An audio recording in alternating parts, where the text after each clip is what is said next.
O aclamado filme Anatomia de uma Queda traz algumas cenas angustiantes de uma criança dando seu depoimento em uma audiência. É claro que isso não ficaria de fora do nosso radar. Vem com a gente na análise das cenas de depoimento de Daniel.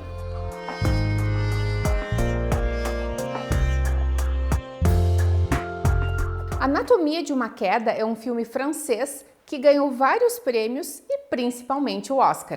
No Oscar de 2024, o filme foi um dos principais vencedores, levando a estatueta por melhor roteiro original, que é a minha categoria preferida.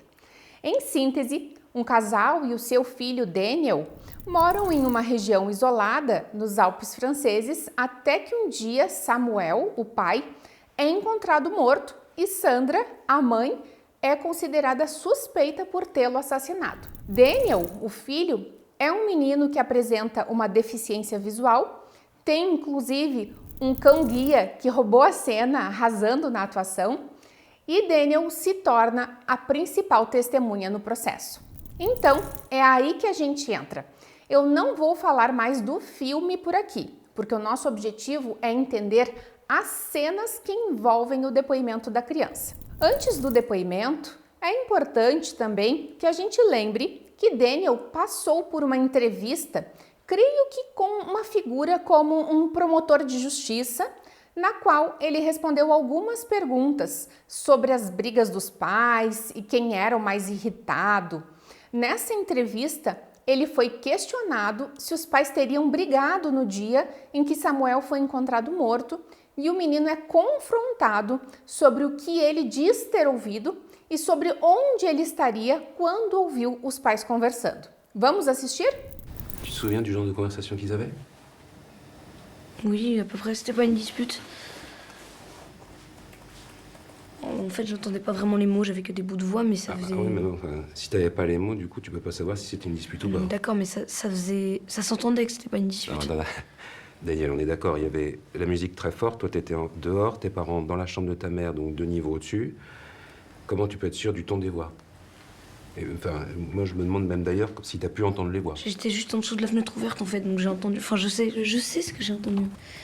O que se observa aqui nesta cena é uma dificuldade de o entrevistador conduzir uma escuta da criança sem estar confrontando-a, sem estar questionando a veracidade do que ela diz. Tanto que o menino apresenta uma postura até defensiva. Depois, Daniel participou da reconstituição do suposto crime em sua própria casa, até mesmo com a reprodução da música que tocava no dia que ele perdeu o pai. Do ponto de vista emocional, é impensável que o sistema de justiça faça essa exposição da criança a tudo isso, a uma imersão sensorial, colocando-a no lugar em que ocorreu a perda do próprio pai com a música que tocava no dia, reproduzindo situações que teriam ocorrido. Esse tipo de exposição da criança, especialmente logo após este evento ter ocorrido, certamente implicaria em um risco aumentado para o desenvolvimento de sintomas de estresse pós-traumático, porque praticamente a criança é jogada de volta no dia daquele evento que lhe causou intenso sofrimento.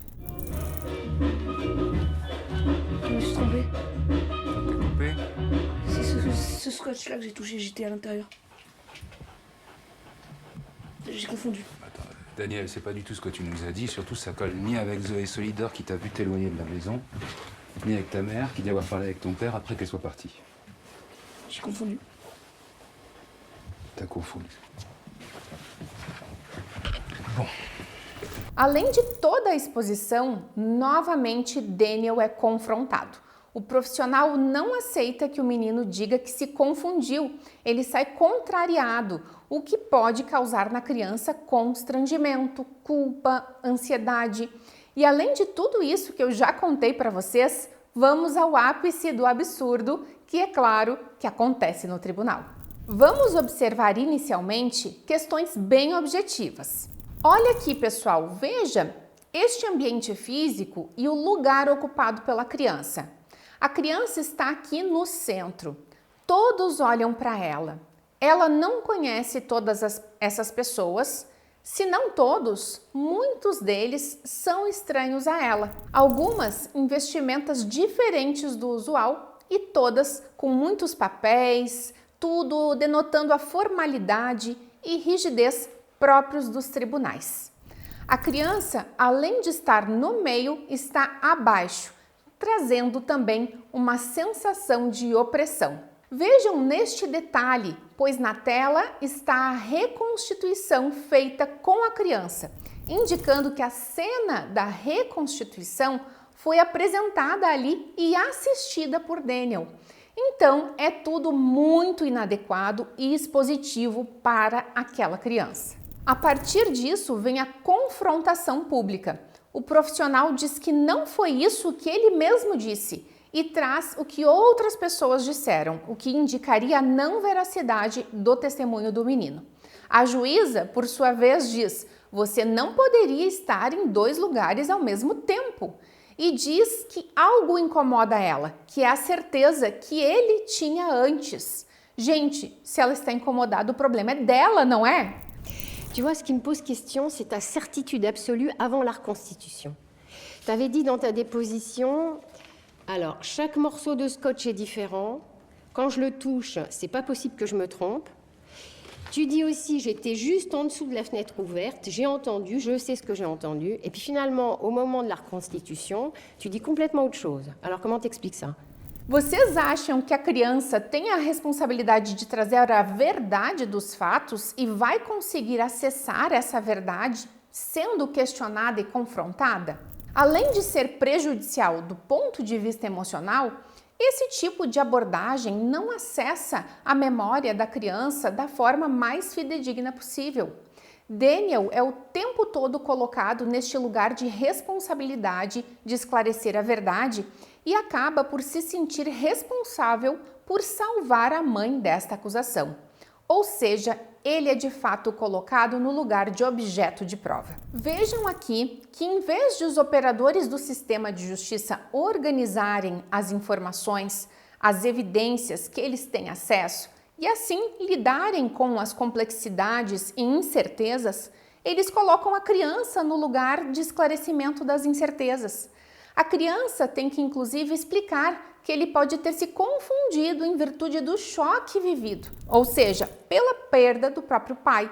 Pessoal, nós temos a criança aqui explicando uma coisa óbvia para uma audiência de profissionais, de pessoas adultas, que deveriam saber disso e preservá-lo. Observem esses movimentos de câmera, o quanto eles transmitem para a gente esse sentimento de a criança estar sendo alvejada de todos os lados. As perguntas vêm de diferentes profissionais, os quais ele tem que responder, tem que dar certeza. Daniel aqui é exposto aos debates que podem e vão existir entre os profissionais, mas que não precisam ser feitos diante da criança. O que eu quero dizer, pessoal, é que o depoimento da criança pode ser questionado, que o depoimento da criança vai ser objeto de debates e interpretações. No entanto, ele não precisa presenciar tudo isso. E então temos mais uma participação de Daniel no julgamento da mãe. Observem que, mais uma vez, Daniel é exposto aos debates que vão necessariamente ocorrer num julgamento de um suposto homicídio. A criança pode não compreender integralmente o que é dito, mas ela sente. Isso podemos ter certeza, de que ela sente que o seu relato não está sendo ali acolhido e validado. E se já não tínhamos visto o suficiente, temos aqui o tal procurador trazendo uma tese para a criança argumentar, inclusive levantando a hipótese de a mãe ter tentado envenenar o pai dele em ocasião anterior, o que é algo que não se tem nenhuma evidência, é de fato apenas uma hipótese, mas que o procurador considera ok apresentar para a criança. Então, por fim, Daniel faz um relato sobre uma situação com o pai, uma conversa que eles tiveram sobre morte e perda. Diante dessa fala, que é importante para a criança, o procurador diz aos ouvintes que a desconsiderem, que aquilo que ele falou não pode ser considerado prova. Ele fala isso na frente da criança. Je demande vraiment au juré de garder instamment à l'esprit que ce récit est extrêmement subjectif et qu'en aucun cas Il ne peut constituer un élément de preuve. Olhem aqui novamente o ambiente opressor, adultocêntrico e invalidante. Pessoal, esses foram os trechos que eu selecionei para conversar com vocês sobre os depoimentos da criança no filme Anatomia de uma Queda. Podemos concluir a partir dessa análise que o depoimento da criança precisa ser colhido uma única vez, ser colhido num ambiente mais favorável, mais amigável à criança, com menos rigidez e formalidade.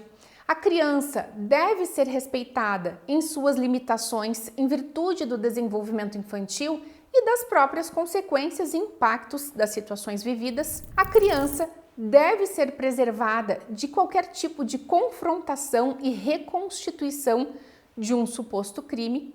E a criança pode e deve participar de processos judiciais que lhe digam respeito. No entanto, não deve ser colocada no lugar de objeto de prova.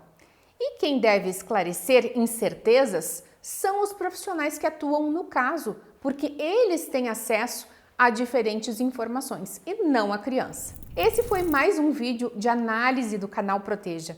Não esquece de curtir, compartilhar esse vídeo e se inscrever no nosso canal para continuarmos qualificando a proteção de crianças e adolescentes. Até logo, pessoal!